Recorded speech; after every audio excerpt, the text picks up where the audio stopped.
All right, tonight we're going to go over 3 trade setups that I have my eye on personally. So we're looking at Solana here first. Solana with our price bias level indicator set. We see that $25 exactly has been a resistance level. We saw that $10 was a psychological level that got bid up. Right? Anything under $10 seemed super cheap. We also saw that once we lost $15, right? $15, another psychological level.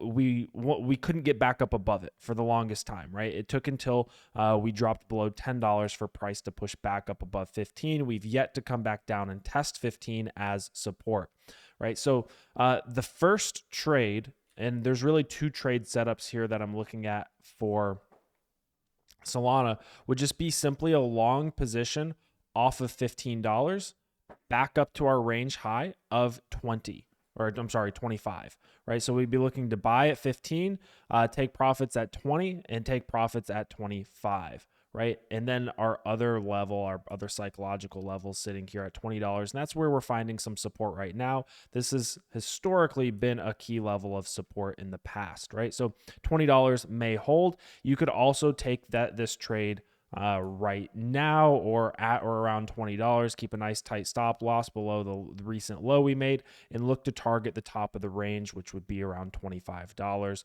Potentially even look to target $30 with a second take profit level, right?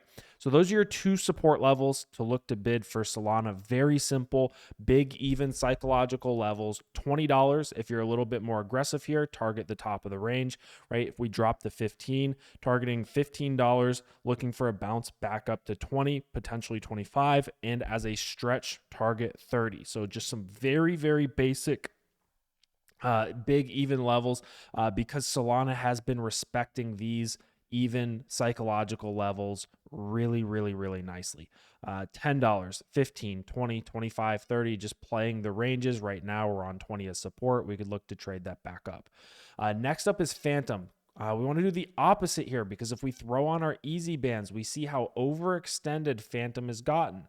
However, we have seen quite a bit of a correction here. So we may see some buyers come in after a 35% correction and potentially push Fantom back up to 50 cents. That's where we want to look to short it. And we could, put in some sort of a head and shoulders here and go further down into a mean reversion. Now, if we break back up above 50 and hold as support, we could look to flip long or even just cut our trade with our stop loss. Otherwise, we want to look to short this back into a mean reversion here, right? Which could potentially come back down to somewhere in this range, right? 30 to 36 cents as our 21-week simple moving average starts coming up. Yes, we're in an uptrend, but we got very, very overextended. I am a big fan of Fantom. I've got it in my top 10 cryptocurrencies here, but got very overextended very quickly. All right, last but not least is more of a swing trade, a longer term time frame trade. We've got not longer term, but potentially longer than just a shorter term 1 to 2 day trade. We have our 21-week simple moving average with price action for Chainlink coming up to recover this level. However, what we do have with Chainlink, and Chainlink hasn't really been moving, is we have a long accumulation phase, which has been accompanied by weekly bullish divergence. Guys, this is not to be ignored. Shout out to Jay, who is a community analyst within the Sistine Research Discord. Shout out to him for highlighting this. Chainlink showing weekly bullish divergence. Guys, if you have the opportunity, if we have the opportunity, and I have the opportunity to buy Chainlink at $5 and change on this downtrend line, and we're printing bullish divergence again, that to me is a absolute no-brainer. Anywhere below 550 or so, I am scooping Chainlink at those levels. Just to show you an example, and obviously price targets could be considerably higher. $10 would be towards a little bit above the top of the range. We've got $9 being towards the top of the range as well.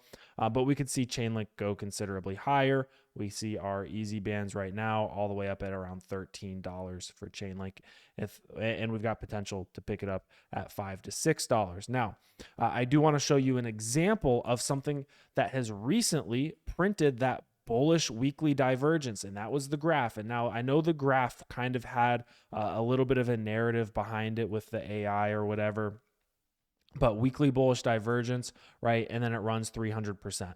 AVAX is another one that has recently bounced really nicely off of that weekly bullish divergence.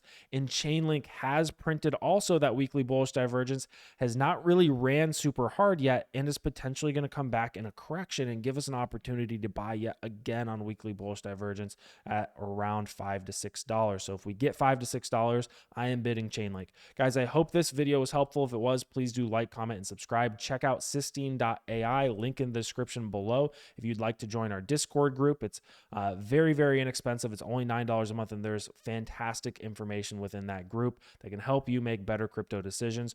If you haven't checked it out yet, check out the Research Hub. That gives you access to the Discord group, the Research Hub, and the TradingView indicators that we're using in all of these videos and live streams, the margin pressure levels, the easy bands, and such. And you also get access to the Research Hub, which gives you the research reports. These are deep dive research reports. Most of these are 20 pages plus, deep dives that they're not difficult to read, and they're very actionable, and they will help you understand the given topic at a much more detailed level. Guys, blockchain gaming is going to be a narrative. It's going to be a big narrative. We're already starting to see it become a narrative, and people are going to make a ridiculous amount of money, but also people are going to lose a ridiculous amount of money if they don't know what to look out for in blockchain games, and they fall into the tokenomics traps that we see all too often that are really, really rampant in play to earn gaming. So a lot of people are going to make a lot of money in blockchain gaming. A lot of people are going to lose a lot of money in blockchain gaming. This deep dive examines blockchain gaming and is essentially a manual in how to understand blockchain gaming tokenomics and how to navigate that space successfully. Principles, educational material plays, some shorter term plays. We just published a blockchain gaming watch list this week, and then airdrop guides. These 8 airdrop guides, their purpose is simply to help you create the best opportunity or give yourself the best chance to qualify for airdrops, which can be very large. There's no guarantee that you'll qualify for airdrops. There's no guarantee that these protocols will give airdrops. But when airdrops do hit, they're usually north of hundreds of dollars. Some are north of thousands of dollars. Some in the past, like the Ribbon airdrop, have been 6 figures. That is not the norm, but it happened, especially in a bull market. My purpose for these is to help people offset the entire cost of their subscription. If you can get access to all of this for essentially free, making all your money back just on the airdrops with low risk strategies, then that makes me very happy. All right, guys, thanks for tuning in. We'll catch you next time. Peace.